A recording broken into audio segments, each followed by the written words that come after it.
So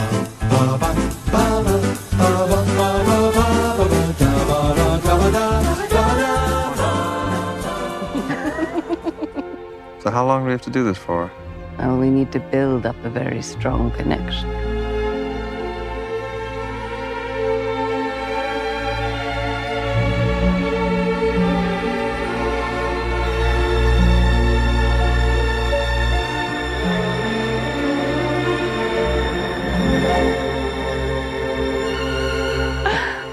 Are you itching to move? No, I'm not. Good. Actually, at all. I'm thinking of a number.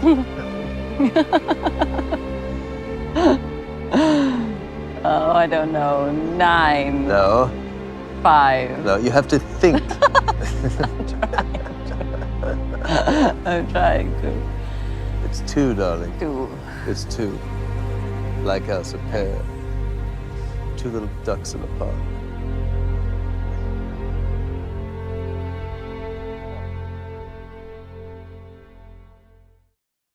Oh, we're starting? Okay, let me just hash this. Hello. Well, that's what you were Googling. No, I was gonna do another whole bit, but then we shirked it out. What were you Googling? Were you Googling the literal beginning? If summer doesn't sing in you, then nothing sings. Summer does. It's lower. Summer doesn't sing in you. Then nothing Is this does. anti-Semitic? No, it's not anti-Semitic. It's fun. It's not anti-Semitic. It's fun. What cigar do you have? What cigarette? It's just a little cigarette I have. He does. You know what he really does well? The pop. Sometimes he does a really good. It does. I love a pop. What do I love in films, Rhian? The gays. I do. Yes. A musical. Yeah. Interlude. Bradley Cooper sweating within an inch of his life. Yes, I did enjoy that in A Star Is Born, which could have been called A Marriage Story. Yes. Yeah. What else do I like? Go on, you tell me. I love Carey Mulligan. This is true. I love Carey Mulligan. I mean, I love the works and music of. Promising Young Woman. Oh, don't get me started. No, she was great. Is it controversial to say that she was better as Pamela than she was in The Hall of Promising Young Woman? I don't actually believe that, but I think so, because I'd forgotten that it was the same person, to be honest. Yeah. I knew it was her, but she's a chameleon. I'm a chameleon.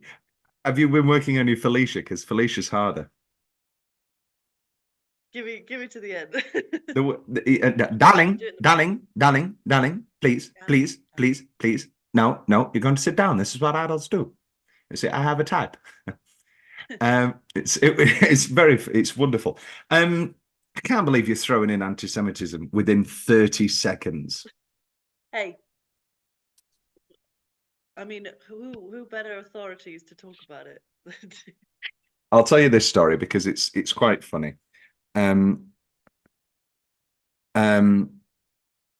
We did a project, our independent research project, and somebody did Neil Simon, and they did a whole section about Neil Simon's Judaism, and because the play was about a Jewish family and Jewish beliefs around divorce and adultery and that sort of thing. Very, very good play with a wonderful play, Broadway bound.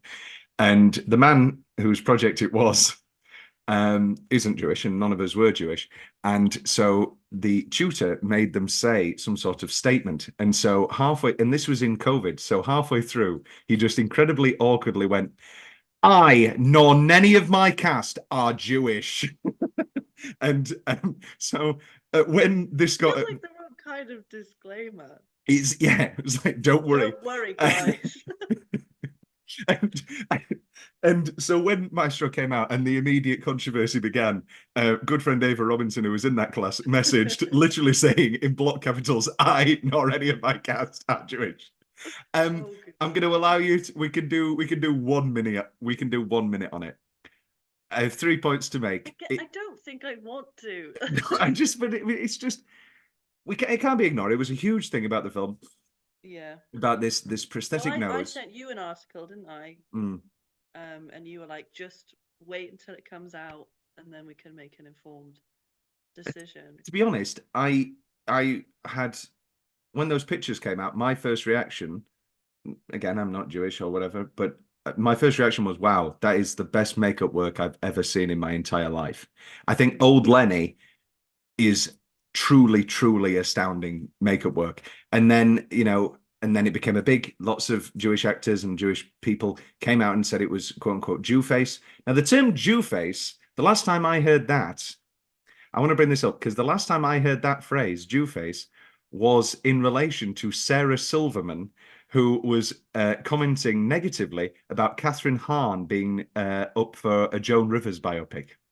Now, that to me at the time read as Sarah Silverman was annoyed that she wasn't cast because she does an SNL Joan Rivers sketch. I mean, there's a lot more things in it, but then she's suddenly fine with Maestro. So it is a tricky one, and like, I think in general, it probably would have been better had they found somebody Jewish for the role. Like, put a pin in that. This was being made and pitched and written up against a movie, I believe it was called The American, which was a Jake Gyllenhaal, Leonard Bernstein biopic, Jake Gyllenhaal of Jewish descent. oh yes, And yes, I and remember that. by all means, it was supposed to be a more traditional biopic. Mhm. And I believe Cary Fukunaga was attached. Cary Fukunaga, an excellent director who I can't remember. We're doing this on a time restraint. Bad, some sort of bad thing, but I can't remember what. We live in a wonderful world. Sure. Either way, Cary Fukunaga doesn't work anymore. He did make the best Bond film, though. No Time to Die is great. And Jane Eyre. Loved his Jane Eyre. Anyway, this isn't the Cary Fukunaga pod. But I'm just gonna go straight out. This is we can't say about a film that we would have never seen. But is Jake Gyllenhaal better in this role? I don't think he would have been. I mean, don't get me wrong. I think Bradley Cooper is incredible, and he does such a wonderful job. And it feels, it like the work of the actor feels tasteful. And I was watching it not. Yeah, he's not going around doing some sort of Shylock impression. So no, I think ideally it would have been better to have a Jewish person in the role, but I think in terms of if we strip it back and just think in terms of like, it's a biopic, it's not unheard of to have prosthetics and to alter somebody's facial makeup if they're playing a real person. I think because it kind of like crossed over into stereotype, then people started to feel like, well, this is the thing, isn't it? I'm not the person to make this argument, but is it more offensive and stereotypical to say, to talk, I'm trying to phrase this.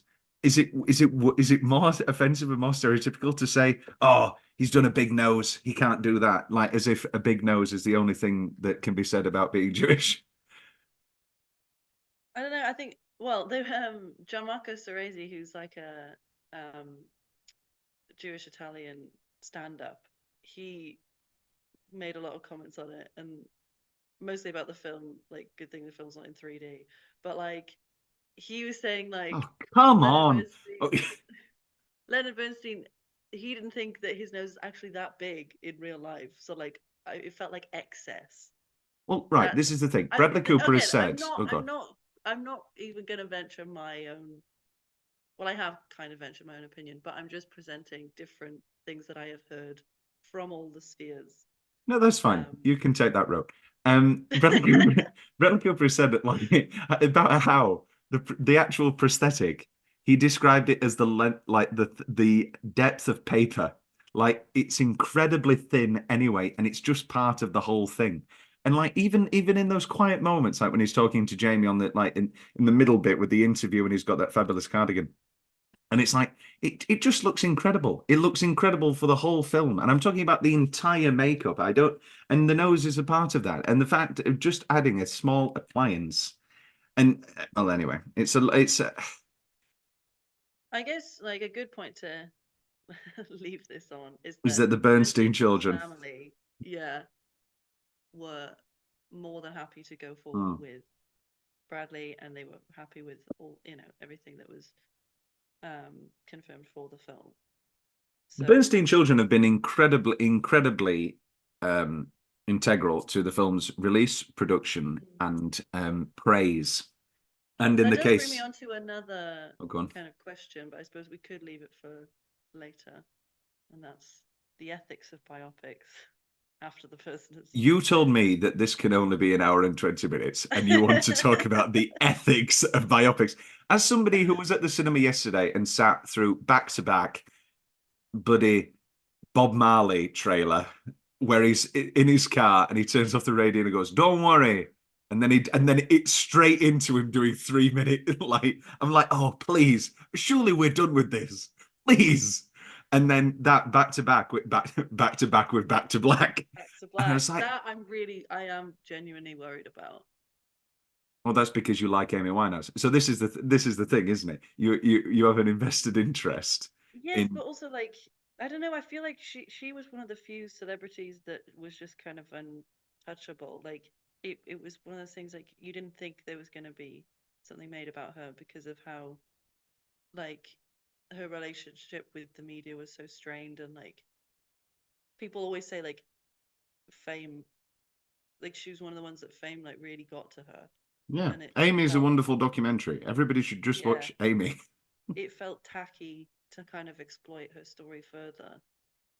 But then I mean, you've seen it so much with the Whitney Houston one, and I mean, no And one let's can not seem to stop flogging the Elvis horse. at least Priscilla's different. Priscilla's involved. I'm literally watching Priscilla in 6 hours. Priscilla is involved and is very happy with the film. And I think in actuality, this is an incredible time for it to come out on the tail of Everybody Loves Elvis. You blood-sucking vampire. Mm. Here comes Santa Claus. Terrible film. Anyway, right. Let's talk about this. We can touch on this now. It's really, really, really, really annoying me.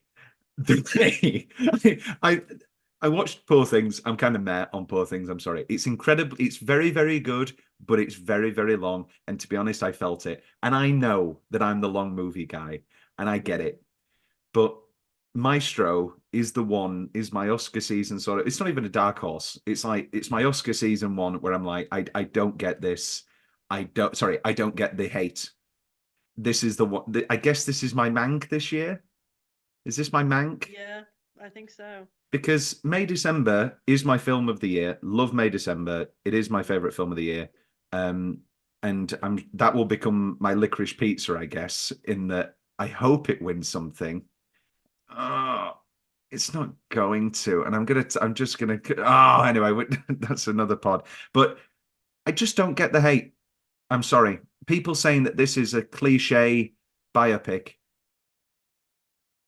In what I way? mean, there's only so much you can like add and flower up when it comes to a biopic, but before it becomes glamorized and false. I If think this was a it was cliche biopic, we'd have 10 minutes on West Side Story. We'd have 10 minutes on, I yeah. do. Yeah, I didn't really get that sense. And I mean, I'm talking as somebody with a very limited exposure to Leonard Bernstein before going into this, besides, Hmm. West Side Story. But I knew nothing of his personal life. You didn't know about the gay stuff. No. Oh, Well, actually, tell a lie. I knew from a John Mulaney routine. excellent John Mulaney routine. Yes. Leonard Bernstein Yeah. sometimes have sex with men. It's great. That was the end of the conversation. Yeah, so I went in with a very limited standpoint, and I came out feeling like I learned something. So Well, I feel like it delivered on its on its goals. I don't think it was anything groundbreaking, but I think yeah, it was just it was well executed, and I thought yes, it felt long in the sense of like I'm watching someone's life, so it's always going to feel long. Yeah. But I didn't take issue with that. I just don't get it. And I do get it because it's easy. These are the trains that I'm always on, like sincerity train. Why are we bullying Bradley Cooper? Do you want somebody, like you can't have it both ways. You can't do the whole Marvel movies are shit. They pump them out after 5 months. Nobody gives a shit. Movies should be real again. And then make fun of the guy who spent 6 years learning to conduct. And I get that that is a funny thing to say out loud. And John Mulaney did a great joke about it at the Governor's Awards. Nobody actually knows what accurate conducting looks like. Funny joke. Why are we bullying this man? He spent 6 years doing it for this film. He said he spent 6 years. Well, there's lots of apparently he loved conducting, and that when he was a kid, he had a fascination with conducting. He asked for a conducting baton as a kid, as a present, and that became like one of his totems. Like he would take that to uni and everything. I mean, that's different, because I feel like they heard that in isolation. No. He literally then said, "I spent 6 years learning to conduct the 6-minute Mahler piece." But that's what I mean. Like out of the context of it's also something he really enjoys and is fascinated by. Yeah. Like I think he's clearly fascinated by music. His two first films. Yeah.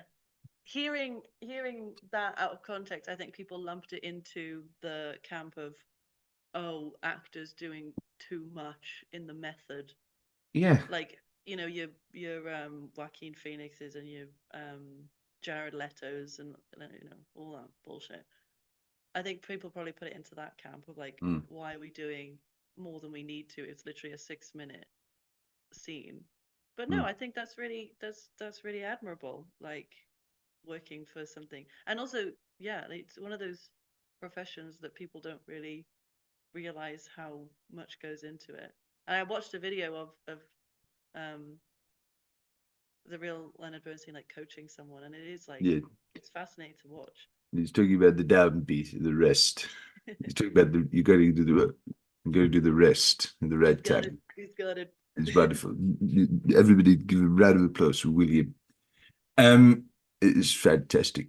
But this right. So when it opened, and the camera comes around the corner. Well, no. First off, I was worried. I was really worried for the first 10 minutes. We get that opening quote, which says something to the effect of, what is it? Art asks questions and doesn't need to answer them or something. And I'm like, oh, okay. Don't think we needed that. And then he's talking about the ghost of Felicia, and she's with me at all stages, and I'm all around. And it's very sad and very and straight away I noticed the neck work of the makeup, and I'm like, oh wow, this is the best. This is incredible work. Look like an old man was like really impressive. This is the thing that like, because like now in the midst, I'm not going back to the controversy, but like in the midst of that conversation, if it wins best makeup, it'll just be fodder. Rhian, what won best makeup last year? And for me, is a far, far, far more egregious, disgusting, and shameless movie. It started with a the. Oh, great. Yeah. The Whale, a disgusting movie. Oh God, yes. Yeah, that was insane. Let's stop pretending like we have. Let's stop pretending like we have morals. We don't. Please, God.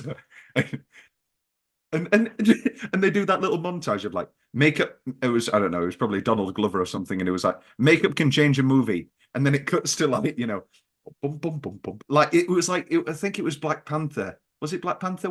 Yeah, same. And like the makeup, and everybody's doing the the different tribal stuff, and then it cuts to blum blum blum blum boom, boom, boom, boom, boom, boom. And it's just like waddling around. And I'm like, what the hell is this? This is not a good movie. And I can't hear it anymore. I can't, I'm sorry, I can't do it. I can't have The Whale was not good. It's not. Anyway. And he's talking about the ghost of Felicia. And then we get this black and white, and then we go to 4:3, and then we get the curtain.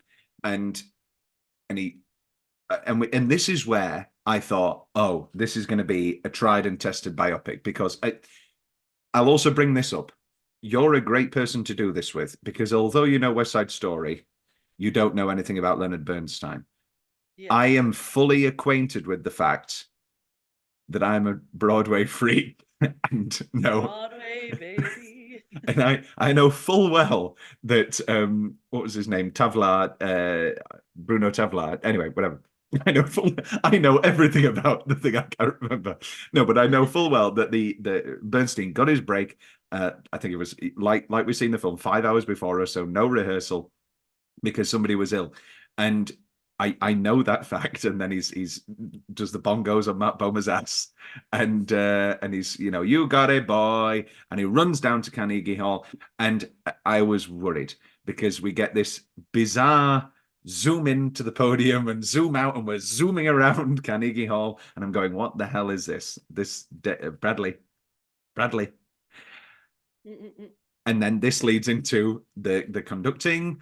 And then this leads into, I'm glazing over a lot in this first because I want to touch on this, is that there's then this scene where he's writing on the toilet, and then Matt Bomer says, and Jerome Robbins walks on. And before they say Jerome Robbins, again, I know I'm a Broadway freak. I know that that's Jerome Robbins because I know around that, you know, he's talking about, you know, you got to give him the music, Lenny, so I can choreograph. I'm like, oh, so he must be Jerome Robbins. And I know that you probably didn't know that. But then Matt Bomer says this line, is this the new ballet you're writing with? And then he's like, you know, with the three sailors, and they're going on the town. It's like, yeah, I know On the Town. But I also understand, Rhian, that you don't know On the Town. And so On the Town. Yeah. And so the line, you know, is this the new ballet you're writing? And then when somebody walks in, he goes, you know, David, and that's Jerome Robbins. I was like, oh, okay. Well, no, he says Jerry, yeah. But I'm like, you can never please everybody when it comes to like how on the nose to make the references and how much to kind of feed people the information.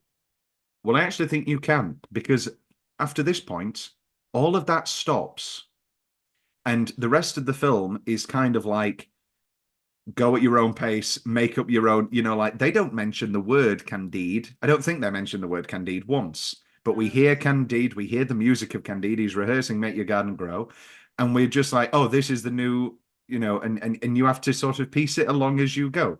And, you know, people come in and out. It's not really about like his professional life and his accolades take kind of a backseat, because then it shows like, you know, the private persona and the person that we didn't know, which I think is the mark of a successful biopic. As you know, as much as I like to the ethical, and this is where we can talk about this factor, is that I think he shot himself in the foot doing all of this talk and releasing the posters and talking about how this is more Felicia's film and Felicia's the lead. Because I really don't think that's true. And I do think it is, you know, it's a film about their relationship. Yeah. And I think it's a very strong two-hander for a lot of it. And kind of how they influenced each other and how they survived, you know, when they were kind of separate. I mean, we spent a lot of time with her. Yes. Without him. That's what I'm saying. It's you know. But in a lot of the interviews before, he was making out as if this is more a film about her. And he was, I don't know, I don't want to be cynical, but it felt like this isn't a big vanity project. This isn't, you know, this isn't Maestro, the Bradley Cooper story, or the Leonard Bernstein story. This is more about her. And it's not really, it really is on an even keel. It's a story about their relationship. There is a good balance, but I think, I mean, the crux of him having these relationships with men, I feel that was largely explored from her perspective. Yeah. Because we don't really see the moment that it clicks with him of like, oh, this is who I am. It's more like, well, it's before, isn't it? Because he's already with Matt Bomer. yeah, that's what I mean. So you don't really see him being like, I'm gay or I'm bisexual, because I mean, they wouldn't really had the vocabulary for that anyway. Well, this But is it's what I more mean. like she realizes that about him, and then it's like, okay, how do I reconcile this? I think Which it's an ingenious film in that I think we in terms go on. of, I was just gonna say, in terms of, okay, you're making a biopic about someone who's no longer with us.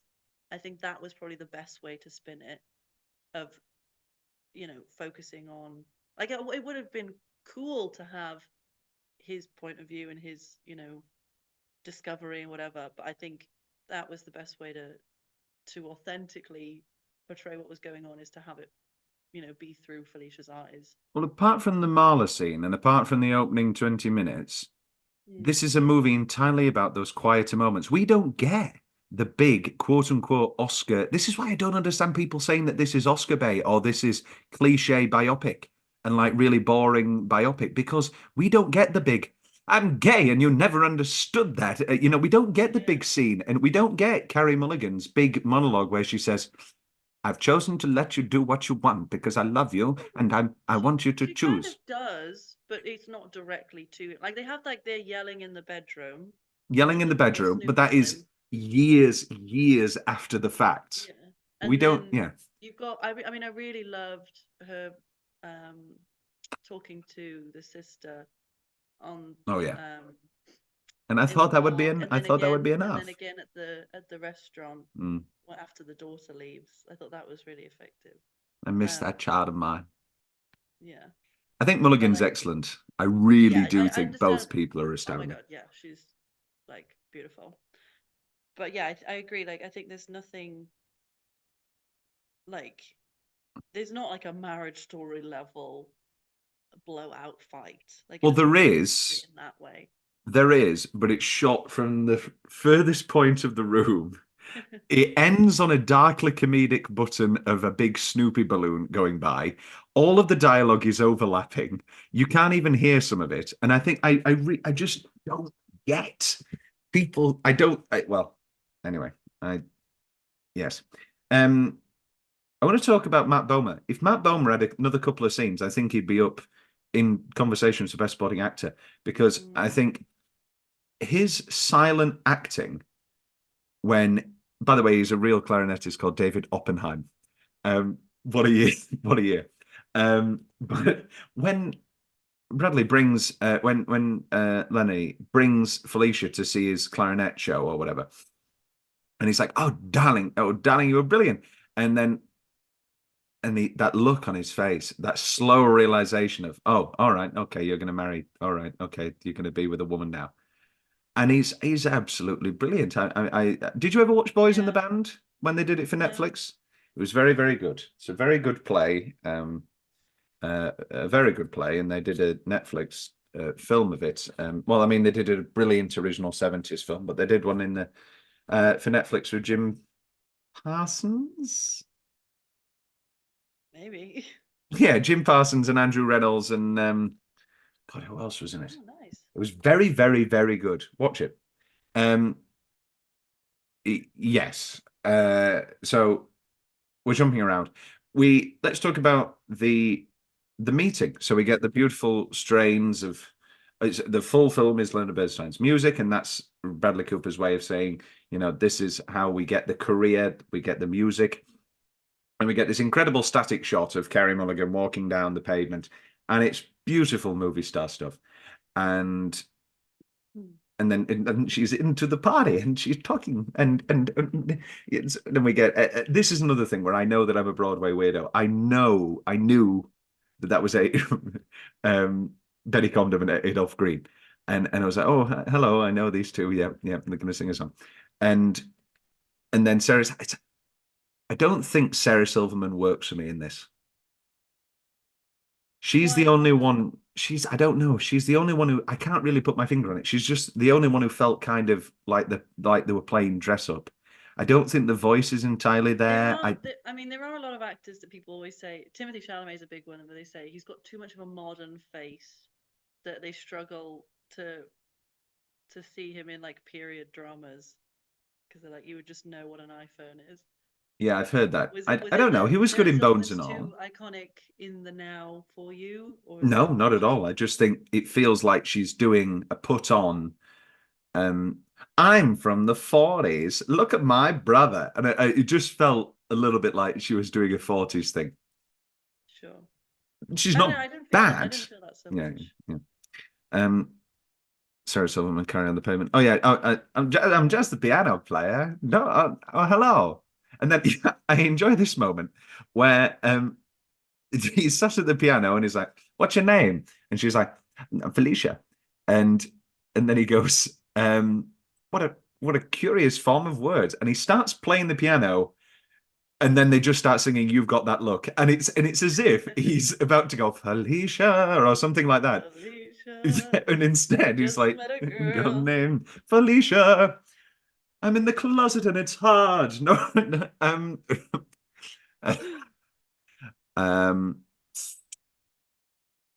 did there? I'm saying this just as an open question because I know the answer. Did their chemistry work for you? Oh, tenfold. It's just This wonderful, is the isn't it? thing. Like, I was successfully beguiled from well, I say beginning to end, from beginning to maybe 25 minutes, when it all kind of falls to shit. Mm, But no, like their first kind of electricity and like mm. their shyness and their kind of bubbly back and forth. Um, But it's not like rehearsed back and forth. It's overlapping and it's really, I think it's yeah, incredibly well it's directed. so real. And it's like, and I remembered all of this. It's funny, isn't it? I remembered all of this. And you're from Oh yes, Felicia, you did. You did. and, Yes, yes. from Chile, and you're from Chile. Let's talk about this. Felicia Montenegra's mother was Chilean. Her father was American. Um, so by all definitions, she was Latina. Um, Well, do you want to I touch? mean, Do you want to touch on that? Or I guess the reason less people are talking about it was because, I mean, I wouldn't have known that anything of that until I watched the film and they literally brought it up. Hmm. Whereas Leonard Bernstein, like, Does that make it? iconic. I'm playing devil's advocate. I'm not catching you out. Does that make it better or worse? Is that I don't real think it white? makes Is it that better or real worse. whitewashing? Well, this like I just think less people. I feel like more people would be talking about it if it was more common knowledge. Anna de Armas was being circled for the Jake Gyllenhaal film. That would have been good. See, I liked that. Yeah, but did you watch Blonde? No. No, nobody watches these movies. This is the thing. Everyone's always like, I'm I not. watched Knives Out. I thought she was great in Knives Out. She was wonderful. Blonde, No, by but the way, is not I know what great. you're trying to say. Like, is that real whitewashing? Because like they could have gone the whole thing. If they hadn't have brought it up in the film, they could have gone the whole thing not knowing that this wasn't a white woman. Well, no, I actually think they bring it up in the film, saying she's of Chilean descent No, and that's what I mean. with Like, an American father. I think they bring that line up because they want to say out loud, "Leave it alone. Carrie's well, you're fine." part white. Yes. So you, Carrie Mulligan, how do you feel? You, Carrie Mulligan, a white actress. Do you know who Carrie Mulligan's famous husband is? No. Mumford. And son? Yes. What's his real name? Marcus. Wow. Yeah, they've been together. Apparently, they were school friends. That's crazy. And I met him I'm just looking at pictures of Felicia. oh, I thought Marcus Mumford and Carrie Mulligan. I love Carrie Mulligan so very much. Before this, what was your favorite Carrie Mulligan thing? Oh God. Well, You could admit that you haven't seen anything, Rhian. I know this. Have you watched An Education? no, She's very good in Pride and Prejudice. Did you watch her Pride and Prejudice? no. I'm trying to think if I Oh no, I did watch No Pride and Prejudice. Yeah, I Keira liked it. Knightley. Yeah, yeah.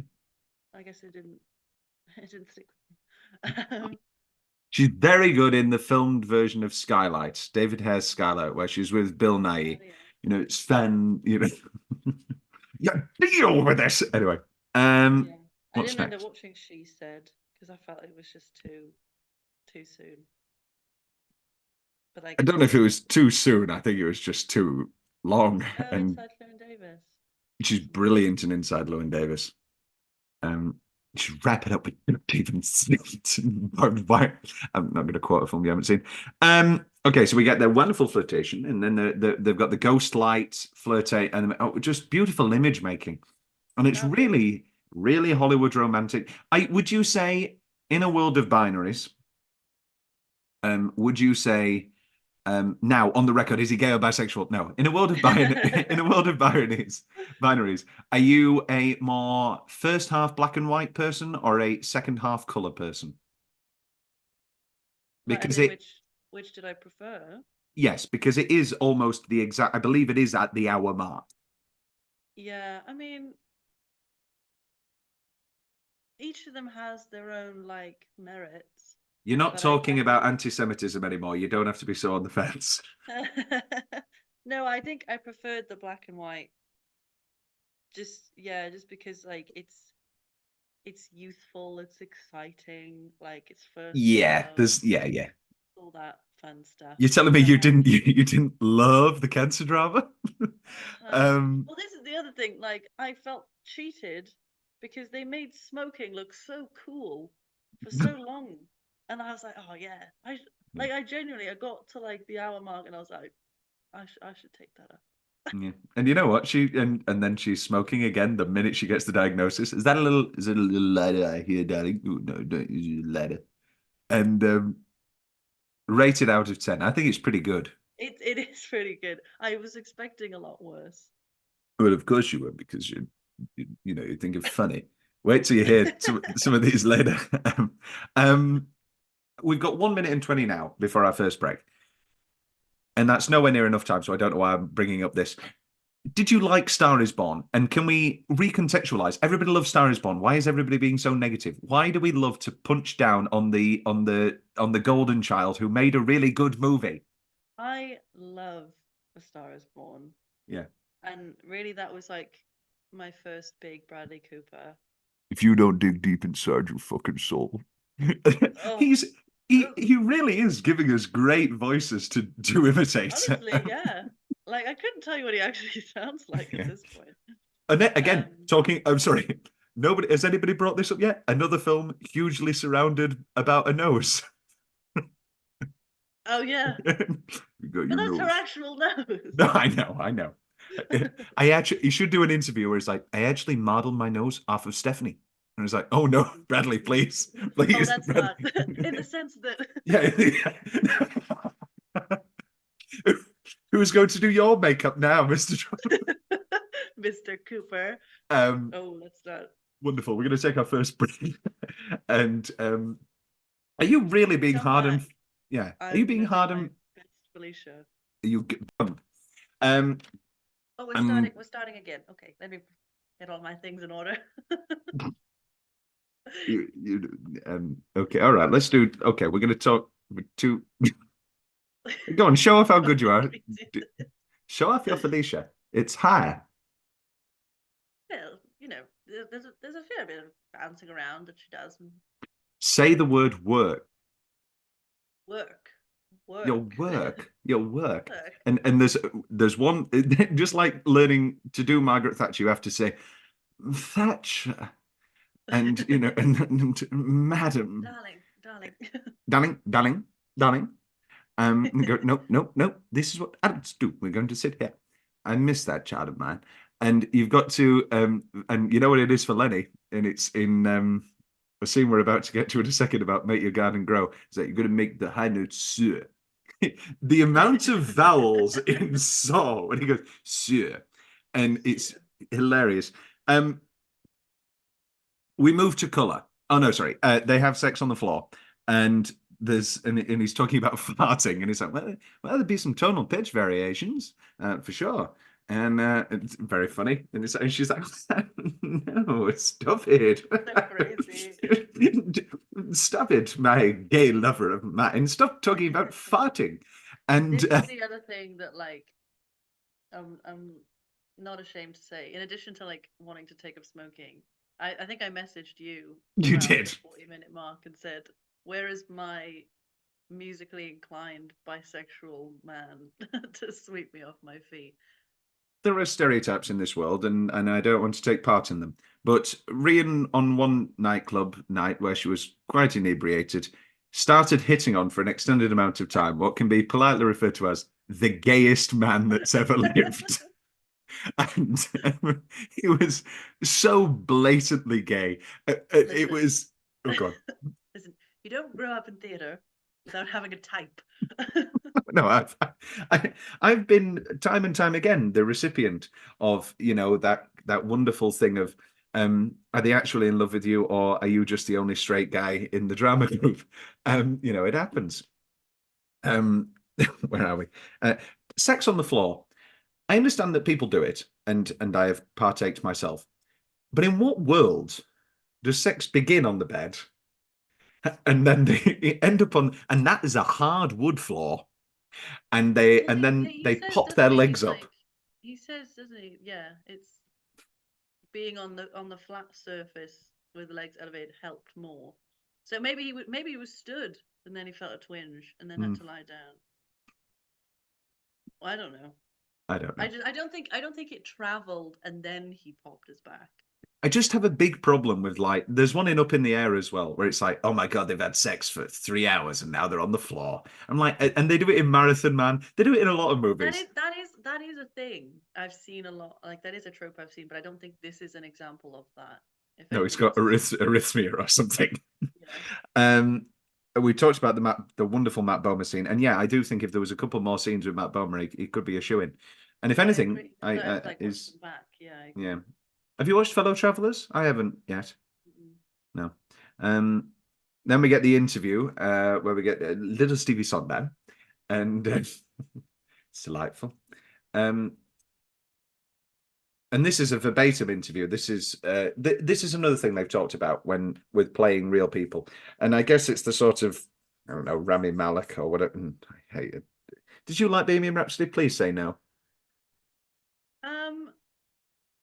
I think I enjoyed it at the time, but I've not thought about it since.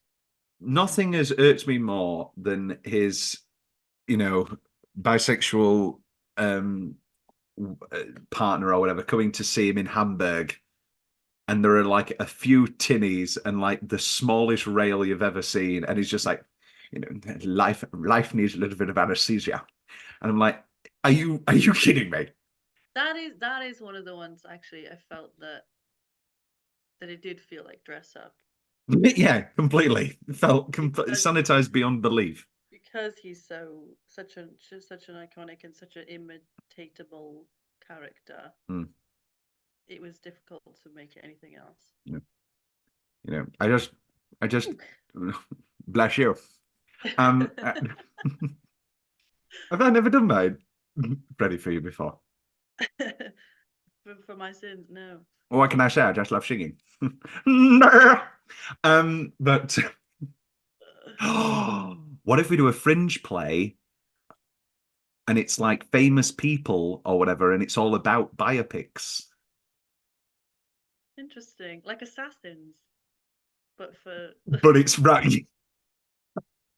This is incredible. Rami Malek. And I could be Leonard Bernstein and Rami Malek. Who else can I do? What, people that have had biopics made about them already? Can't really be not Dodi Fayed. What's his Idi Amin, last king of Scotland. Oh, I thought you were talking about Diana's lover. I did accidentally say Dodi Fayed instead of Idi Amin.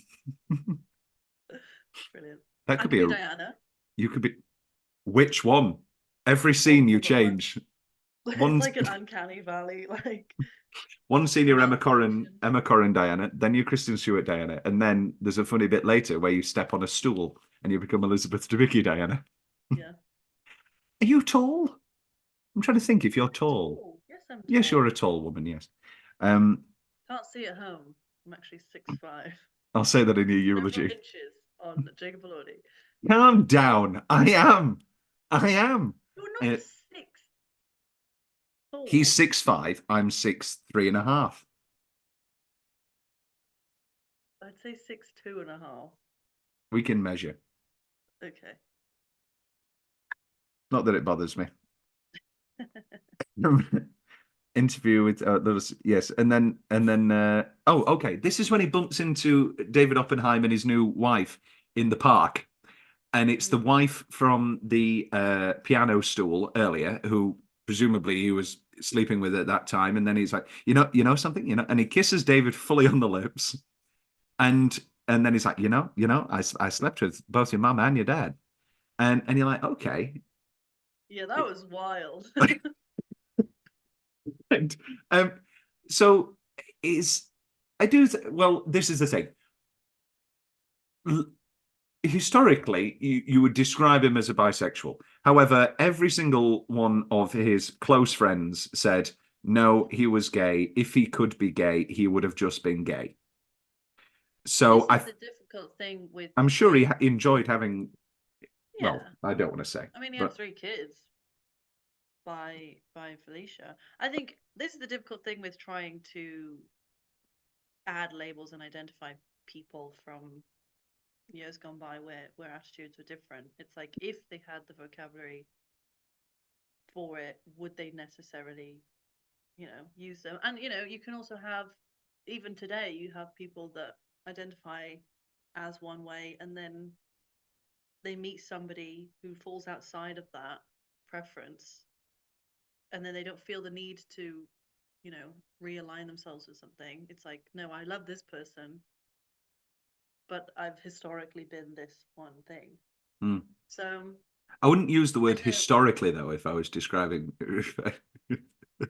Historically, I have been. No, of course. I think the bottom line is, Maestro, I think, shows a love that is very pure between these two people.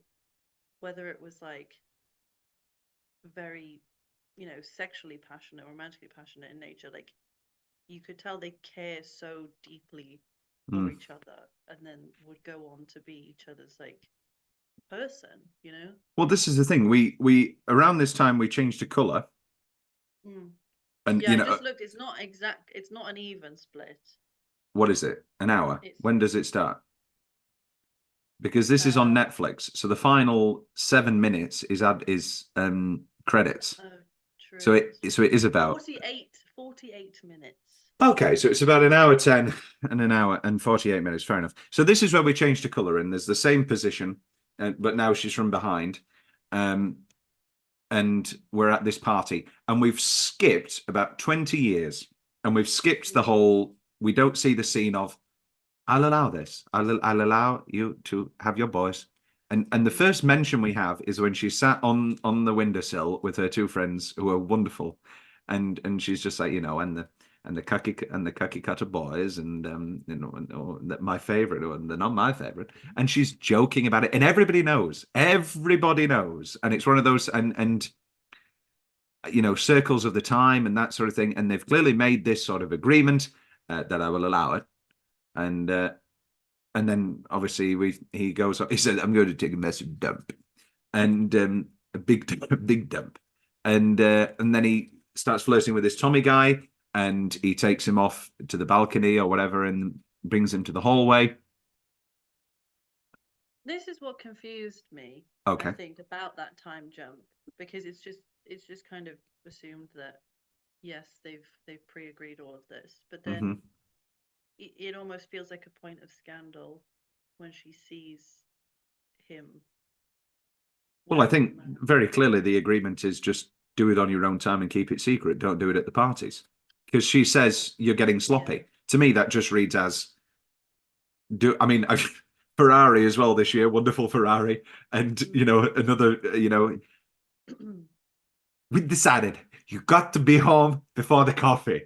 And That was a really in an hour in a podcast where I've done excellent imitations of both Leonard Bernstein and Felicia Montenegro. I had no grasp there on Penelope Cruz as Lisa Lardi. No, she's not Lisa Lardi. Lisa Lardi is the anyway. Ferrari was good. Well, I'd say your Italian is on par with Adam Driver. Leave Adam alone. He is very good in Ferrari. His interview where someone said, "Why do you keep doing Italian characters?" And he said, stop? "Fuck off." He said, "It's been two, just two. It's been two, and the fact that you think that my entire life is just Italian people is absurd." There's lots of Italians and.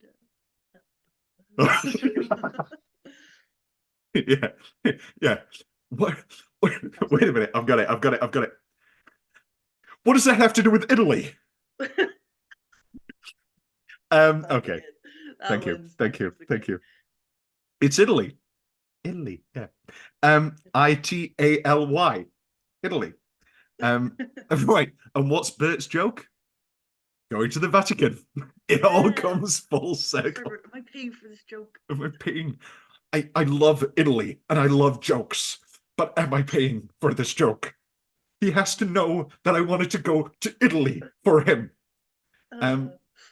Blowing out my mic, doing a driver, just like London blows out his back. Okay, with Tommy, his own back. I don't know, sex. I don't know. What does that slang mean? I keep hearing it. Does the bottom blow out their back or the top blow out their back? So you blow someone else's back out. That sounds awful. I'm sorry. In what world did we start saying these things? You know, I love the brief sex ed intermission of this episode. Yeah. Well, okay, but I'm trying to. Anyway, I understand. No, darling, when you're doing when you're in doggy style. I remember. Oh, because it's like being in a plank, and so they're there for a while, and it hurts their back. I don't know. I don't really know. Missionary. That's it. I can't say I've really sat with the phrase for longer than 3 seconds. That's fair enough. I always remember. I watched an interview with Rock Hudson's wife, where they had a sort of similar agreement, it seems, and she said, well, one time he said to me, he said, you know, it's just different with men, and you know, it takes longer because it's not as easy. And I was like, you're on Larry King Live, and you're talking about your husband telling you about the intricacies of anal intercourse. Anyway, where are we? Where are we? And then I love him flirting with Tommy, and then well, you just got this wonderful. Oh, you're marvelous. Oh, God, that face. Oh my God, let me. It's a real It's a real stomach drop moment, because it's like you realize that he can replicate this chemistry with other people.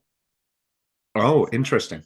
It's not just like a sexual gratification need. It's like, oh, suddenly I'm witnessing this meet cute, and it's just as fun. It's just as endearing. Yeah. We were on schedule to finish this in 2 parts, but we've completely glossed over a huge thing.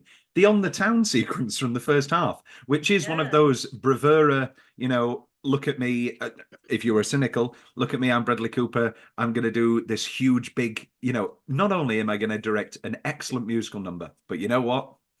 I'm going to be in it too. I'm going to dance.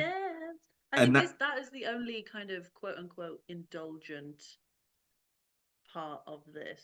Big time. And for me, I don't know if it worked for me, to be honest.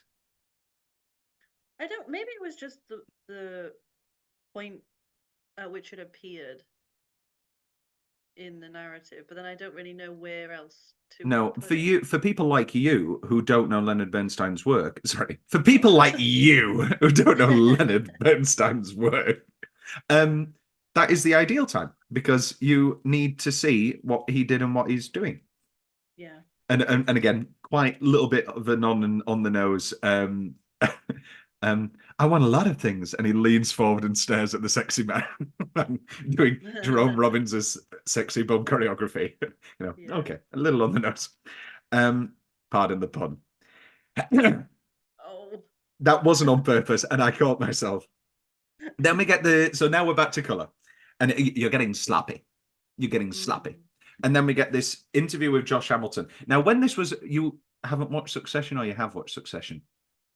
I haven't watched Succession. The wonderful Jeremy Strong is excellent, and as Kendall Roy gives one of the best performances on TV since John Hamm. And loved Kieran a lot, but Jeremy was right there. Anyway, doesn't matter. Apparently he was given this role originally, and now Jeremy Strong is an infamous method actor, and I'm like, is this a draft of the script or a cut of the film where this scene is longer, where there is more with this interviewer in this period of time? Because no offense to Josh Hamilton, great actor, but like, I don't see them offering Jeremy Strong this one scene role, which makes me think, was this part of the film originally at some point a little bit longer?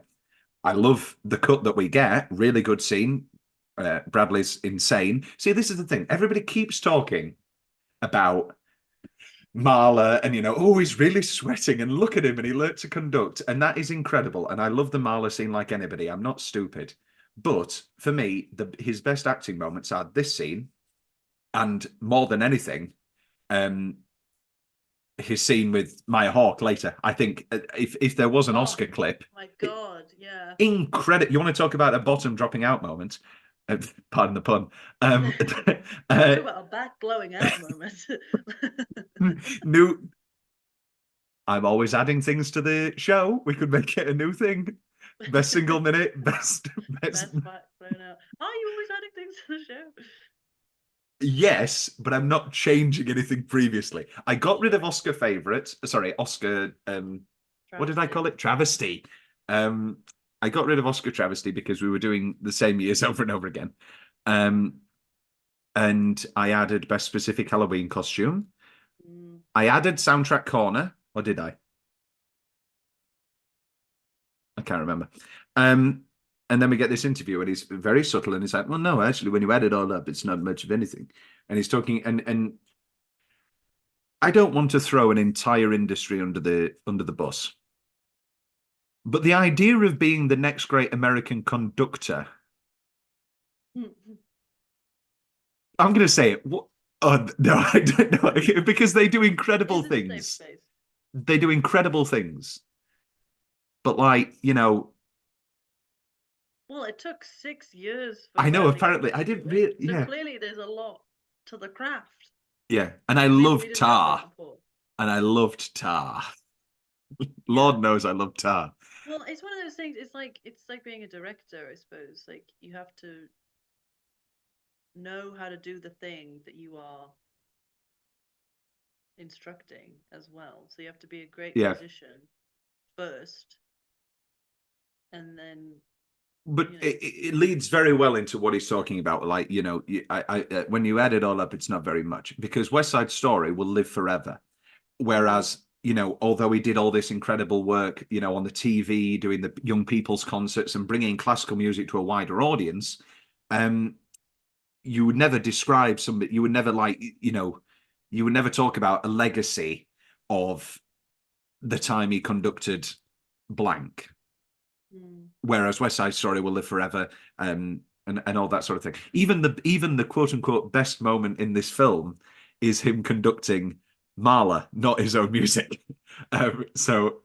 Oh yeah. Where are we? Make Your Garden. So then we get the rehearsal of Make Your Garden Grow, and then we get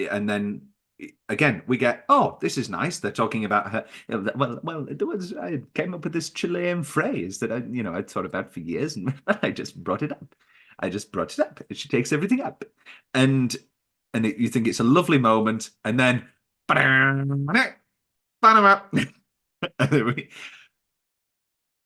Love West Side Story.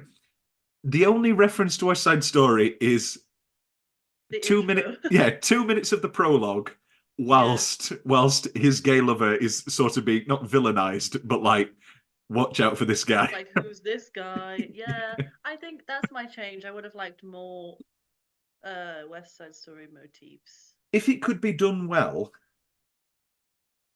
I can't imagine how an interesting play or film or something can't be made of the creative process of West Side Story. Bernstein, Stephen Sondheim, Jerome Robbins, and Harold Prince is in there, Arthur Lawrence. Above all else, all the fabulous gays of the 1950s in one room, you know. I just ordered Arthur Lawrence's. Every one of them. I could be everyone. I was thinking the same thing. Who would you cast me as? You don't know who Arthur Lawrence is, but it would be Arthur Lawrence. I need to look him up. He's very good. He's very funny and dry. That's another thing, though. That Maestro looms so incredibly large. Well, does it? In 5 years, are people going to talk about Maestro? I know that sounds horrible, but I don't think they are. And I think that is a bad thing. Well, anyway.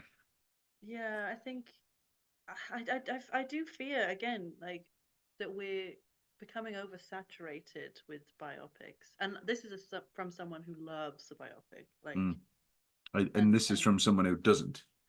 Well, I also think this is the double-edged sword with Netflix. Like, Netflix, for all of its sins, are giving money and producing incredible auteur epics. Say what you want about The Irishman. The Irishman was incredible. Scorsese's wanted to make that for years. He finally made it with Netflix. This movie, Power of the Dog, which I didn't really rate, but I mean, Our Beloved Marriage Story, Mank, you know, these are huge, huge movies. Roma, May December in America is Netflix bought. And like, well, anyway. And the biggest, yeah, go on. Sorry. Yeah, like things that are based on a true story, like I'll eat them up 9 times out of 10. But yeah, I think we're approaching saturation. Kind of oversaturation. Things I think it's actually worked against Maestro. And I talked about this in my review of like Ghostbusters Afterlife is by no means the worst of the sort of bring back the original cast. Here's a load of new people.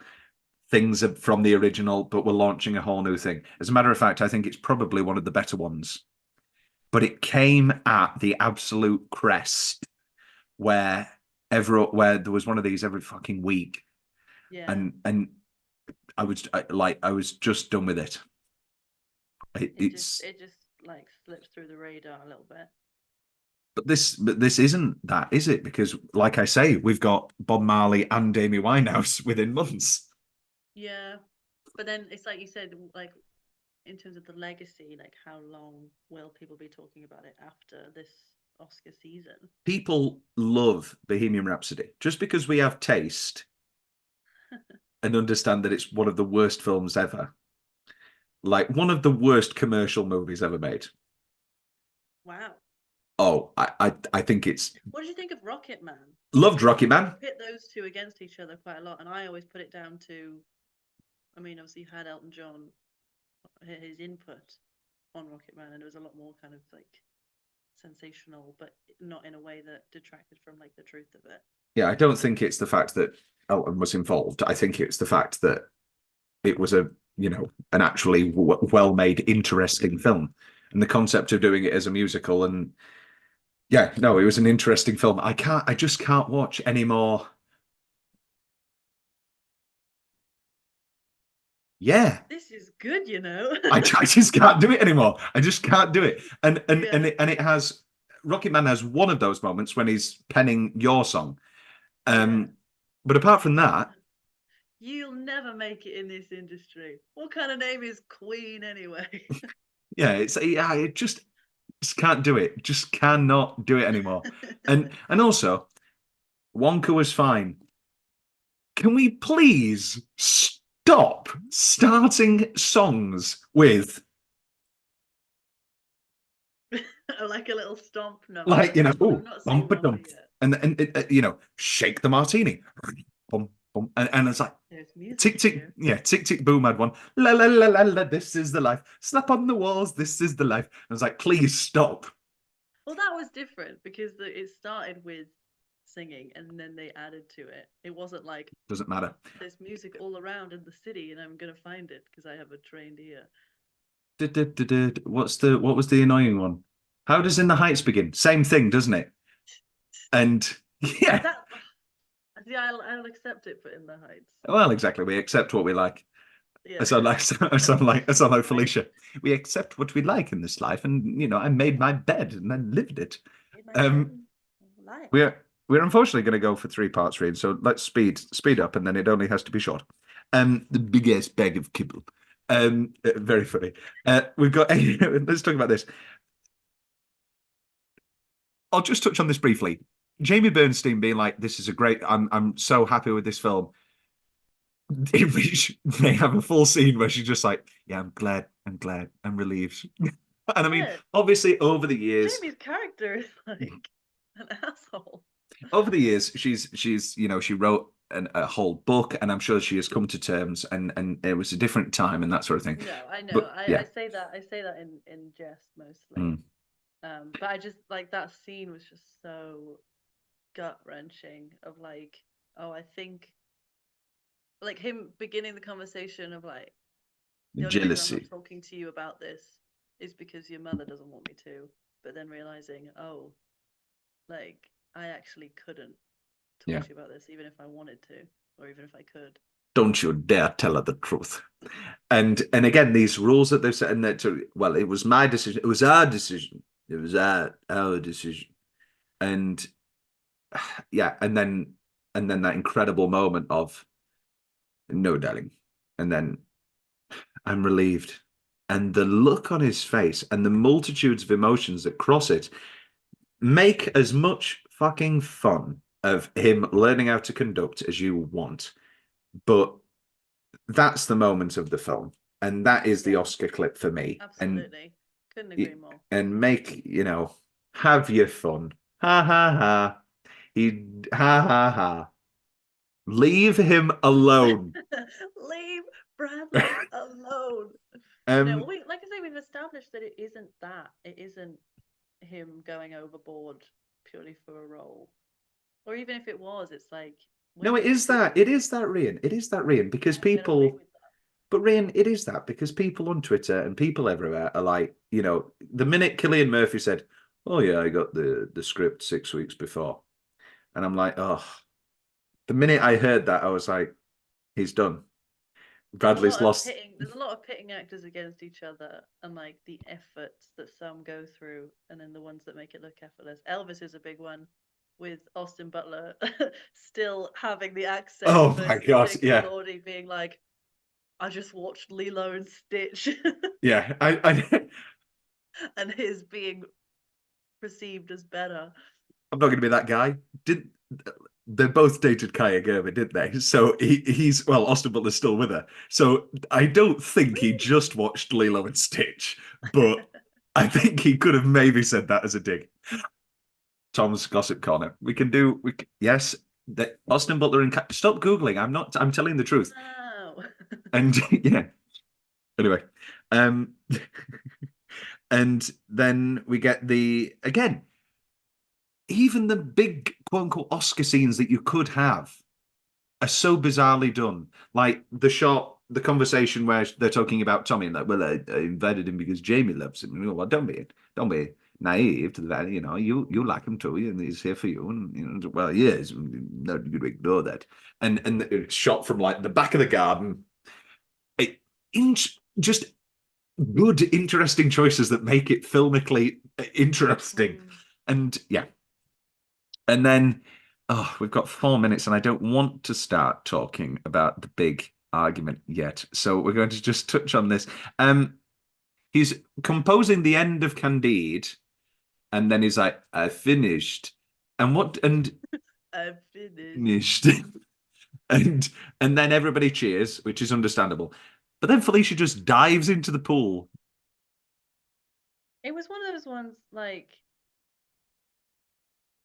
surely that must have happened. Yeah, stranger than fiction. it feels too random to have otherwise. You know? Yeah. Yeah. I think like it's well done in the sense that it just feels like she's kind of a guest in her own home. Yeah. For that whole like 10-minute stretch of like, oh, and the boyfriend's here and I can hear this music everywhere and I can't. It feels there's a wonderful bit in the movie Passages, which is very good. I don't think it's as it's very good. Passages, and it's the bisexual love triangle with Ben Whishaw. Oh yes. It's very good. And there's a bit early on where the lead guy's a director and he's really depressed. And Ben Whishaw just says, and he's so tired, and he's just like, you get like this after you finish every film. You just forget, and that's okay. And it feels like that is a release of maybe when he is in the turmoil, the creative turmoil, and she's just happy to have a husband back. Well, if she ever did, or whatever. We've got 2 minutes and 42 before our second and final break. Let's talk Oscars. Do you think it's done for Bradley? Killian gets it. And do you think I think Best Actress, I think Carrie's number 3. I think it's either going to go Emma Stone or Lily Gladstone, and it should go Lily Gladstone. Well, yeah, this is me pre-watching both of them. Oh, yeah, it's true. Yeah. But yeah, I mean, Carrie was incredible. Like, I just don't understand. I come back to the same thing. I don't understand all of the talk about this being Oscar bait and like, typical a typical Oscar performance. I think they do well, like you were saying with the cinematography. I think they've made a conscious effort to move away from like cliche. Where, I mean, at the end of the day, it's like we've seen versions of this story a lot. It's like yes, secrecy, family dysfunction, strained marriage, like incredible public persona versus really, difficult private persona. Like, you're peeking behind the curtain. So those tropes are very Oscar bait, but like you say, they try and like vary the shots and things like that, and the quality of the dialogue as well, like the overlapping, so that you feel like it is different and you feel like you are kind of voyeuristically like looking from afar. If this was Oscar bait, and this was like, if this was what all of these biopics and all of these true stories and all of these sort of Oscar baiting movies were, Oscar bait wouldn't have a bad name. People talk about Philadelphia a lot as like an Oscar bait movie. People haven't rewatched Philadelphia in years, and it's not at all. It is so experimental in the middle, and it is so weird. And Denzel is not really given, the arc of like, I hate gay people. Oh, I love gay people. The only thing, I'm ruining Philadelphia, but the single moment of him just putting the mask back on Tom at the end is, you don't need a big monologue where he's like to his wife, I'm like, I understand now. They just like different kind of sex. I get it. It's and Tom Hanks also is like disappears from the movie for the last 30 minutes. It's not Oscar. If Oscar bait was like this, I got cut off and I was talking about Philadelphia. Oh, Philadelphia is wonderful. That's it, really. We've kind of already touched on all of my sort of final thoughts things. Is there an Oscar chance? Poor Bradley Cooper and other things. So we can just plow through to the end of the film. I immediately messaged you saying we've got another Marriage Story scene. But before that, we get the Candide premiere. Ooh, premiere. Where he's holding the hand of Tommy, and I'm like, oh, come on, Lenny. Just yeah, a little bit of tact. Just don't take the piss. Yeah. You're getting slappy. You're getting slappy. Slappy. Slappy. Anyway. And so Felicia immediately leaves the premiere and puts his pillow and a toothbrush outside. And it's all monogrammed LB. It's wonderful stuff. And then weren't sure. who it was for. Do have you ever monogrammed anything? No. I've had things gifted to me, like with my name on. Okay. I don't know. I feel RH is a good initial, I think. Yeah, it's RJH. nice. RJ Hedge. And then we get, who left Snoopy in the vestibule? Who abandoned Snoopy? It's his day. And it's very funny and very dark and very sad. And Julia, thank you, Julia, gives him a carton of milk, and he's obviously leathered, and he's come late to Thanksgiving. And then, Felicia's in the other room, and then we get this fixed short argument that ends with the darkly sardonic, darkly comic button of Snoopy floating by, and is, the big argument scene, the big quote unquote revelation or whatever, the big culmination. I meant earlier by saying that it isn't, that marriage story thing is it's not as excessive. It's not as like it doesn't feel as big a blowout, So and like we said, I think no. Like we said, I don't think that would be the Oscar moment in favor of the incredible subtle moments. Also, there's lots of swearing. This is a big. People talk about Oscar clips. Yeah. Everybody forgets about swearing. Like so it's the first time I believe we hear Felicia swear, and she is like saying "fucking" all the time. She's like, "You're fucking cruel. You're fucking hate in your heart," and it's very, very darkly funny, I guess you'd say. There are a couple of lines in here that are very, very funny when he knocks into the table and he goes, "Jesus Christ." I find that very funny. When he grabs the whiskey to pour with his milk, very funny. When they're talking about Richard Hart, he loved me. He was a fucking corpse, and I'm the fool who stood outside the hospital. Very, very funny. Fucking Richard Hart. Take off your glasses. Hate in your heart. Yeah, hate in your heart. And then all culminating in, if you're not careful, you're going to die a lonely old queen. And then we get this, Dad, Mom, Snoopy's coming by the window. Snoopy. And then he just floats by and his head's low. And then they are separated.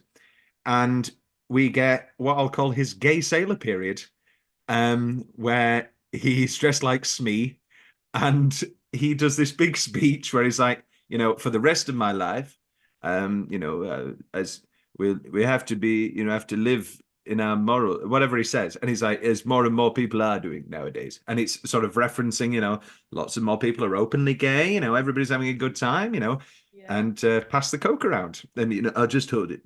I'll just hold it. It's fine. I'll just serve everybody. I think what's like so compelling is like, this is either going to sound very profound or like, duh. But like, how, like I really enjoy biopics of people's lives kind of following periods of like, cultural rise and fall and like tumultuous kind of politics and things, and how but when it's done like this, because on the other hand you get Elvis being like, oh my God, Martin Luther King's dead, I've got to sing a song, a fucking dream, and I'm sure he was inspired, in the composition of If I Can Dream. But it felt like such a throwaway that it didn't really do it justice. Yeah. Well, I mean, the biggest of all in Maestro is by the time we reach the 80s, and he's become a huge pop figure. And I think it's actually a really effective ending, which we'll get to later. And just like, everybody's, well, no, I know that there's immense oppression across the world, but for the most part, the 80s, well, I mean, is Shout pre-AIDS? 80, before we get another layer of oppression, ebbs and waves. And in real life, I believe Tommy died of AIDS, and Bernstein did a lot of charity work or at least one of his lovers died. I don't want to just say that flippantly, but obviously he was in that circle, and lots of people did die. And then we get, then we get the Facade recording, which sounds like the worst song of all time. Beelzebub stood on the desk, and I was like, "What? I'm sorry, what is this? This is supposed to be us showing, oh, Felicia's getting back into acting," and I'm like, maybe don't. It did feel a little bit random. I think what surprised me in terms of the pacing was obviously they have this whole blowout thing and they separate, and then we've got like 40 minutes left, and I realized obviously because that is the trajectory of their life, and they had to spend a lot more time, you know, once she falls ill and things like that. But it was a surprise. I was expecting this to be like the whoa big thing, and then it's all the fallout from that. Well, it's just it. I showed somebody Terms of Endearment the other day, and by the other day I do mean 4 to 5 months ago, and they were talking about just the matter of factness of it. And obviously they're both cancer dramas, but like the matter of factness of how everything goes. And I think that that's this film's biggest strength. Thank God there is no 1958. I know that it's the 70s now. I know that it's the 80s, and I hate Wisconsin, New York, 1958. I was like, yeah, I can get it, and I know where Carnegie Hall is. And all of that, I've never been to this side of town, and there is none of that. And that's another thing, avoiding the tropes and all that sort of thing. And then we get this. Oh, sorry. Then we get the dinner scene that we've already alluded to, and I miss him, that child of mine. Any questions? Any questions doesn't work for me, and it doesn't work for me here, and it doesn't work for me later. And I know it's Candide. I know it's Candide. It's giving David S. Dave's Pumpkins. I literally. Let me read you this. Let me read you this from a review. This is my review. Spoiler PS. I loved Maestro, but I cannot lie, and I won't lie, that the final line of the film took me out of it. Not because of Cooper, not because of anything that Maestro did, but instead because of the absolute pop culture osmosis of David S. Pumpkins. Has a sketch in recent memory ever subsumed a common phrase to be its only relation in this long a time? And yes, I know it's a reference. About it, and it's like, I didn't get it. Like, I don't understand. Yeah. And he went back and did another 2 times? Yeah, not funny the second time. Not funny at all. And then we get this Marla's resurrection scene. And people keep saying Marla's resurrection, and I was like, is there going to be a ghost? And there's this huge, huge thing, and it's this incredible composition.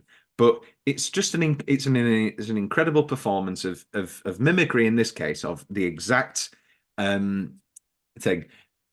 People keep talking that this is the best scene in the film, and Marla's music is incredible. But this kind of smells to me of like people who've never heard classical music before, and are like, "Oh wow, classical music's great." And they've been forced to watch it and listen to it for 5 minutes, and they're like, "Oh, classical music is really good." That's the one, actually, yeah. And then she's there, and then he's crying, and darling, why did you come? I didn't think you'd. And it's you've got love. You've no more hate in your heart. You've no more hate, and it's beautiful and it's touching. And they finally come to this realization of love and well, whatever, some sort of contentment. And then we get cancer, and again, incredibly matter of fact. And the doctor just sits down, rolls his chair over. You've got a tumor under your left breast, and we're going to, and it's just incredibly matter of fact. And Leonard's putting on the brave face, as he does for the rest of the film. And he's like, you cut out all of the cancer at the same. You do it in the one, and they're talking about the operation, and it's slowly going on, Carrie, and then she breaks. And I mean, it's just incredibly, incredibly affecting. It's one of those things, like when people talk about trauma, like things not hitting you right away, and like not like and just going through the motions of it, oh, yeah. Like you said, the matter of factness, and then it kind of just like consumes you all at once. Yeah. Like that scene to me is such a like a masterclass in bad news And acting. Because it could have been so much more melodramatic. oh, absolutely. And I think that's the pitfall that people, fall into so much, is like everyone's going to be looking at me and my reaction. So I need to make sure that it's big. But that is a perfect example of like, as the character, she doesn't want to go. The cogs are turning. She's thinking about it, but she's trying so hard to concentrate on what the doctor is saying and like looking at Lenny for comfort, and it's such a generous performance. One need only directly point to the abysmal Bohemian Rhapsody. And, when he's walking through the hospital and the AIDS patient goes, Deo. And he's like, Deo. I laughed in the cinema. I shouldn't be laughing at an AIDS scene. And then later when he's like, I'm going to do it on my terms. I do have AIDS. Now I do believe he says, I've got AIDS, darling. And I'm just like, that feels, it just didn't feel authentic. And also I don't want to be, I could be wrong, but I think somebody myth busted this. I don't think he was actually diagnosed before Band-Aid. But I could be completely wrong on that, and I don't think he was. Anyway, so it's just that typical conflation. You were right about Tommy, by the way. He did have HIV. Yeah, very sad. And then the film and then again we don't get just these time jumps that just knock the wind out of you. We get the diagnosis. They're sat in the park, and then they're doing the I'm thinking of a number, and then straight cut to. She's there. She's got no hair. She's got the head bandage, and she's coughing. That incredible little touch, the little folding of the toilet paper, and it's just incredibly well done. And again, there's no huge goodbye scene or anything. No screaming and well, there's lots of crying, but no big emotionality. The biggest moment is when they leave. Cynthia and Medi, I think I don't know who they are, the friends. And she's like, no more people. I don't want any more visitors. And because it's going to be a lot easier for her to never see these people again than have to say goodbye, knowing it's, good, the ultimate goodbye. Or even just like, she that lingering shot of her like coughing and then trying to, keep them talking. It's like, don't acknowledge my condition. She makes a joke. Is there anything we can do for you? Never get another perm, and it's that thing of like, you can't move past it at this point, and so I can't have people see me like this. I think it's, as somebody who, at least the character was so image driven and so intent on like keeping up appearances for as long as she was in the limelight and with Leonard, like that to me is like the most heartbreaking thing of like, I just don't want people to see me like this. And what do you call it? What was I going to say? Same thing with Leonard. The one moment we get of him coming to terms with what's happening is him screaming into a pillow in private, because he has to do the whole, I'm doing the wedding march, and where's the patient? Where's the patient? Hello, nurse. And he's doing the doctor thing just to keep the joyness and keep the happiness. And he's a born entertainer. And now it's being used in the saddest way. And then again, very similar to Terms. I'm ruining Terms of Endearment for you, sorry, but like in life, you don't always get the big goodbye scene, and sometimes they just die, and we don't see it here, or maybe we do see it. I can't. Maybe that was a moment or not, but then we just cut straight to the window from afar. The younger girl running out into and he comes and catches her, and Jamie follows, and he's just, it's beautiful, it's touching, it's very well done, and very affecting. And then we get this ending where he is now in the 80s, and they're blasting. He's sort of completely come to terms with his pop culture acknowledgement and who he is as a figure in the world. And he's got the license plate Maestro, and he's blasting REM's End of the World as We Know It, including the line Lionel Bernstein. And he's just fully in on it, and he's devoted his life now to teaching.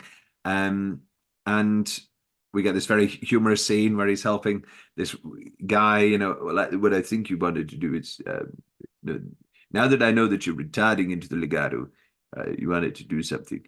And it's very nice. And then suddenly you talk about sweat. He's in a gay bar or something. Yeah. Shout, Tears for Fears is blasting, and he's just free and is happy and is in his life. And then we get this bookend of, you know, and summer still sings to me a lot less than it does. And then we get Any Questions again. David S. Pumpkins. Do you think this final 10 minutes works for you? I mean, it's bittersweet. Like, it really drives home that, like, dual state of, like, wanting to be the devoted father and the devoted husband, and, you know, and then living his lifestyle without compromise Or judgment or anything, yeah. I think the bookend thing of, like, oh yes, I'm talking to somebody about my life, like, and only having it come back at the end. Like, we've seen that a lot recently. Saltburn is an example of one where it doesn't really land. Doesn't land at all. I think it works here because he's not. I never got the impression that he is talking about his whole life. Well, what would he be talking about if not music? Put everything down. Yeah, I no, I think you're right. I guess it comes off that. No, I guess it comes off that way. Yeah. Hear from him is, you know, he's talking about Felicia. But I suppose I don't take issue with, oh, he sat there for 2 hours talking about his life, because, you know, if he was to be interviewed for, if it was that kind of meta thing of he's being interviewed for this movie or for, like, a biography or whatever, you would sit with someone for that long. You could, like, this is what I'm talking about, the Jeremy Strong thing. Is there a more conventional version of this film where Jeremy Strong is the interviewer and is in it throughout more? But then, did you ever watch? You haven't watched Chaplin, have you?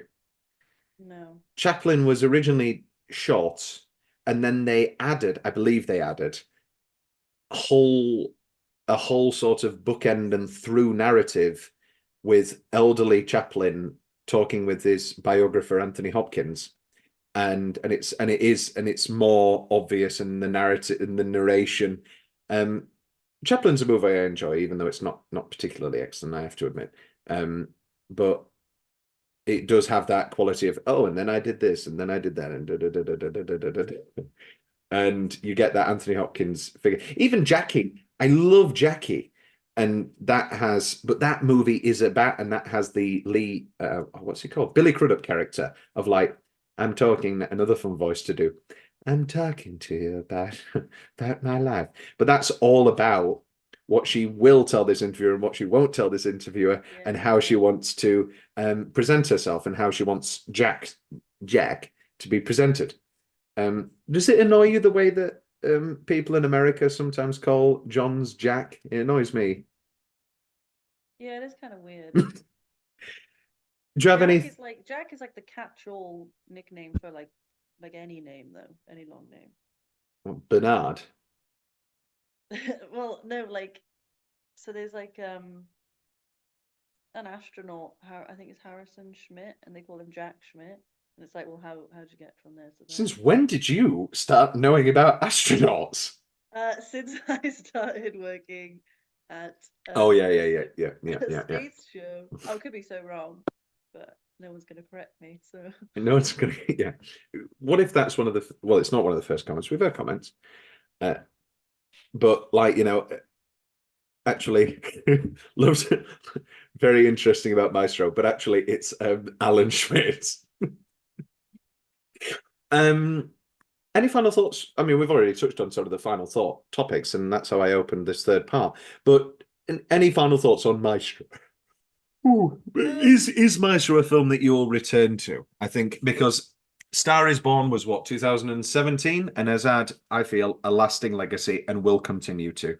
And I actually think its legacy is, I mean, obviously it's got a famous song. It's got a famous song. It's got two huge stars in it, especially Lady Gaga. I think, to be honest, people don't talk about how good a Star is Born actually is. I think it's one of those films like you can really make an event of, and like I have gone back to watch it since. I've seen it at like outdoor cinema screenings, and like it's one of those ones where like it's joined the lineup of things like Grease and E.T. and things like, which is weird because the final 40, 50, the final hour, it's a slog. Like it's quite harrowing. Yeah. And you're there with like your cocktails on a roof somewhere. In the shallow, and then it's fucking ugly. It's fucking ugly. What did you just say? And get the fuck out. Get the fuck out. Okay. Best supporting performance in A Star Is Born? Alec Baldwin. Ladies and gentlemen, Ellie. I completely forgot that was him. Anyway, it's in that lineup of like the greats that you come back and watch for the the theatrics. Well, we go back to we go back to how the project started, which was that Spielberg was possibly directing it, and they were looking for Bradley to star. Again, you could do the whole argument of, is this film in any way near as controversial as it is if Spielberg, a Jewish man, does direct it, even if it's the exact same film and Bradley Cooper is still in it. The fact that Spielberg could have directed it. Had that input, I think it just. Well, he did produce it, and he showed. Bradley Cooper showed him an early cut of Star Is Born, and halfway through, during the shallow sequence, Spielberg came up to him and said, "You're directing this movie." Wow. Pretty good. Yeah. I'm outspoken. I do think Maestro is very, very good, and I don't personally understand a lot of the hate around it, and I think in the words of Morrissey, get him out. No, in the words of Morrissey, it's so easy to laugh. Oh, no, what's the line? It's so easy to laugh. It's so easy to hate. It's a strength to be gentle and kind. And it's easy. Morrissey said that. Yeah, the irony. But like, it's easy to like, ha ha ha. You spent 6 years learning how to conduct. Yeah. And I mean, me and a guest named David talked about it on the Phantom Thread podcast, where like Leslie Manville had 3 weeks. And Daniel Day-Lewis spent 3 years, and he learned how to sew and everything. And both of those performances are excellent. And I don't think it adds weight to either of them. I am completely against Jared Leto sending dead rats and condoms. But if you want to learn how to sew, sure. And just like if I played a pianist, I would want to learn the piano. I don't know if I was. It's just, I think the difference is just whether it pays off visually. And I think it really has. Yeah. Like, I mean, it's not a quantifiable thing. Like, you can't really say like, oh, you probably could have done that for 2 years and had the same effect on people. But I think it's just one of those things where like I can accept it with a movie like this and with an actor like Bradley, because it feels so much more like a labor of love. And like it's just him wanting to do right by the original person. Well, let's end here. What's next for director Bradley Cooper? Ooh, because I don't think he can do another music-based movie about a failing marriage. I don't know. I don't know what's been circulated. I don't know if anything has been. I know he's going to be in a movie called The Best of Enemies, which doesn't make any sense because there's been 5 different movies. Well, it does make sense, but like there's been at least 3 different movies called The Best of Enemies. And obviously he's doing Groot or whatever. Groot. No, he's not Groot. Sorry, he's the Rocket Raccoon. Nightmare Alley was excellent. Loved Nightmare. I forgot how much I loved Nightmare Alley. And obviously he was incredible in Licorice Pizza. Yeah. Love Is Bradley. he in the new Joker? No, he's producing the new Joker. Producing the new Joker. Well, yeah, it's Todd Phillips. So he director of Hangovers, and they're very good friends. And yeah, I I'm all in. Whatever he does, whatever he does. This like Honestly, me this too. Yeah. this for me has proven Star is Born wasn't a one-off, and I know that for many people it proved the opposite. But I just can't get on that bandwagon for the reasons I've spent an hour and 40 minutes talking about. We are now going to stop the recording and decide for ourselves what the next episode we do is. So we can't link anything or whatever. Watch this space. Watch this space. Maestro, ladies and have you done a ranking of the year? Or is that too No, anal? what I'll do is I'll get through the litany of Oscar. Great year. I have to say, this has been a very good year for you to become an Oscar queen because excellent year, really good year. Like what was last year was Everything Everywhere was interesting, I guess. But it feels like more people are on this bandwagon. Like it's not just me that's now taking an interest. Like it feels like this is the year everyone is like the nominations feel a little bit more palatable to like big audiences. Like people seem Well, to Oppenheimer was one of the biggest films of the year. exactly. Yeah. You know what I mean? So, like, And with the re-releases it's doing now, it's going to cross 1 billion. And yeah, I name a film, and also not one of these is completely palatable. Like I know we live in a Twitter world, but every single one of these movies has been incredibly controversial in their own fields. Oppenheimer was controversial. It should have shown footage of Hiroshima. No, it shouldn't have. Anyway, that's for the Oppenheimer pod. But Killers of the Flower Moon. Should have been direct. Martin Scorsese shouldn't have directed it.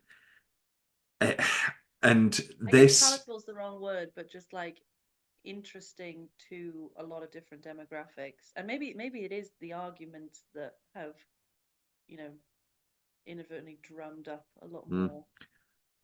To be frank, I think we've just had a lot of very, very, very good movies. And also, this was the year that comedy came back. No Hard Feelings, Bottoms, Theatre Camp, You Hurt My Feelings, and, Barbie. And, And Barbie was there. I'll say this on the pod. Nobody knows who Steve is. The wonderful Steve, we emailed the other day about movies, and he loved No Hard Feelings. So, and we can talk about it. and did you not like No Hard Feelings? I liked it, but then Rhian. there were elements of it that. You're gonna be like, ooh, he's 16. It felt very grown ups in its humor. Like it felt like that kind of era. Like if it came out in like 2009, I would have been like, yeah, I would have batted an eyelid.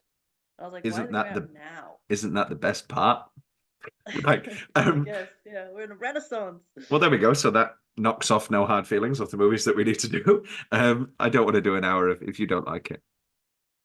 It's not that I didn't like it. I mean, I love Jennifer Lawrence, and what an incredible. I think she might be in my 5 Thomas Carruthers Awards nominees. Honestly, Jennifer Lawrence could have made her acting comeback in Paint Drying, and I would have been like, "Yeah, she's back." I don't want to be film snob, Tom, and be annoying. But did you watch Mother? Did you watch Joy? Did you watch American Hustle? I tried to watch Mother. So you can't.